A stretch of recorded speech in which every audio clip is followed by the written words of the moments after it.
It's difficult for even seasoned political observers to call Trivandrum election because of the rise of the third front is so strong, which is the National Democratic Alliance led by the BJP.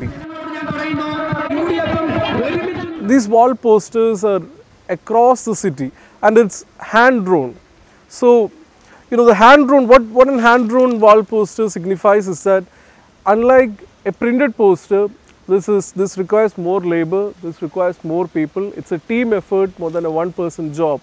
And, you know, the significance of having a lot of hand-drawn wall posters is that there is an undercurrent, there's a strong cadre that's working for the party. Usually, it's seen for the left and for the Congress. But in this time, at least in Trivandrum, it's seen also for the BJP.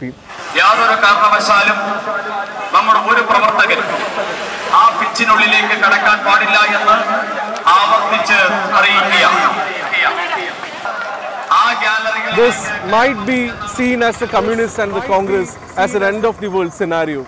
BJP is holding a 75,000 people attending massive rally in a stadium in Trivandrum. This used to be a football and cricket stadium. Now they are all here to watch Prime Minister Narendra Modi speak and their favorite candidate speak.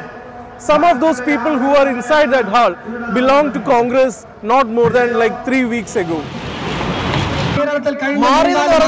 Narendra Modi എന്ന ഒരു വ്യക്തിത്വത്തിനെ കണ്ടാണ് ഞങ്ങൾ എല്ലാവരും ആദ്യം വന്നത്.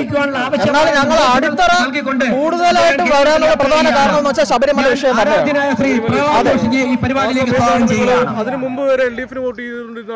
അതുവരെ എന്ന് പറഞ്ഞാൽ ഞങ്ങൾ നിഷ്പക്ഷരായിരുന്നു. അതുവരെ What is driving this popular vote for BJP is also that, you know, BJP is the base camp for so many new entrants in this election, in politics in Kerala right now. This includes a surprise entry of E. Sridharan. In Trivandrum alone, you know, there is a popular movie actor who is a BJP candidate now, Krishna Kumar. His daughter is also a very popular movie actor. They are called the Kardashians family in Kerala because of their Instagram influence and all that.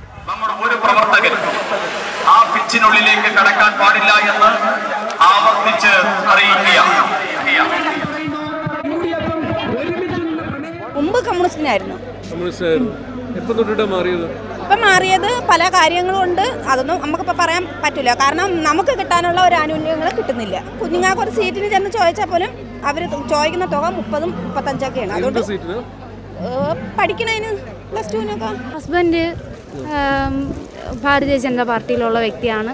പിന്നെ കുഞ്ഞിലോട്ട് ഇഷ്ടമാണ് പാർട്ടിയോട്, നമ്മുടെ BJP പാർട്ടിയോടുള്ള ഇഷ്ടമാണ്. ശബരിമലയെ കുറിച്ചാണെങ്കിൽ ഏറ്റവും കൂടുതൽ ആൾക്കാർക്ക് ഏറ്റവും കൂടുതൽ വിഷമം ഉണ്ടായ ഒരു കേസ് തന്നെയാണ് ശബരിമല പ്രശ്നം. പണ്ടെന്ന് പറഞ്ഞാൽ നമ്മൾ ആ കാലഘട്ടത്തൊക്കെ BJP ചേരുമ്പോൾ തുച്ഛമായ ആൾക്കാരേ ഉള്ളൂ. കാരണം അന്നൊക്കെ നമ്മളെ ഈ മറ്റ് പാർട്ടികൾ നമ്മൾ പുച്ഛിച്ച് തള്ളുന്ന ഒരു കാലഘട്ടമായിരുന്നു.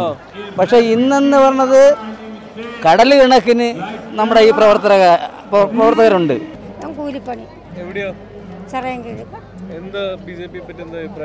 BJPയെ പറ്റി നല്ല അഭിപ്രായമാണ്. കഴിഞ്ഞ പ്രാവശ്യം വരെ വേറെ പാർട്ടിയായിരുന്നു, കോൺഗ്രസ് ആയിരുന്നു.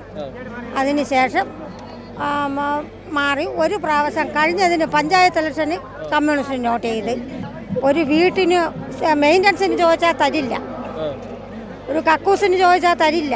അപ്പോൾ അതവർ ചെയ്യില്ല. അവരെ പോലെ ഉള്ളവർക്ക് അവർ കൊടുക്കും. പാവപ്പെട്ടവർക്ക് പട്ടികജാതി പട്ടികവർഗക്കാരന് ഒറ്റ സാധനവും തരില്ല. BJP പറഞ്ഞിട്ടുണ്ട് തോറ്റാലും ജയിച്ചാലും ഞങ്ങളാൽ കഴിയണ സഹായം ഞങ്ങൾ ചെയ്യും. പ്രിയപ്പെട്ടവരെ, ചരിത്ര നിമിഷം ഇതാ നമ്മുടെ മുന്നിലേക്ക് വരികയാണ്. ഭാരതത്തിന്റെ 5000 വർഷത്തെ പാരമ്പര്യമുള്ള ഭാരതത്തിന്റെ സനാതനമാർന്ന സംസ്കൃതിയിൽ ഉജ്ജ്വലമാർന്ന വികസനത്തിന്റെ ഒരു രചനരേഖ രചിച്ച ലോക ചരിത്രത്തിൽ ശ്രദ്ധേയനായ രണ്ടാം ലോക മഹായുദ്ധത്തിന് ശേഷം ലോകം കണ്ടിട്ടുള്ള ഏറ്റവും കരുത്തനായ ഭരണാധികാരി ആര് എന്ന് ചോദിച്ചാൽ Narendra Damodar Das Modi. What is the real strength of BJP in Kerala? Is it the only seat that they have in Nemam, or maybe, you know, the couple of more seats that they can add to Nemam in this election?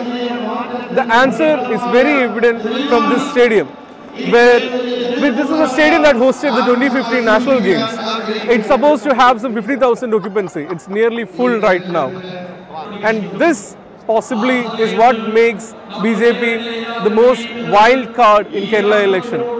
They can be the kings in certain seats, but more than that, they can be the kingmakers in certain seats. If all these people vote for BJP, they are possibly looking at increasing their vote share from 2016 assembly polls, which could mean they could actually get 40,000, 60,000, 80,000 votes in a particular constituency, which in turn will make the contest in certain places a really tripolar contest, which means the Kerala's bipolar contest that Kerala has been seeing for the last 40 years will be in its fag end with this election.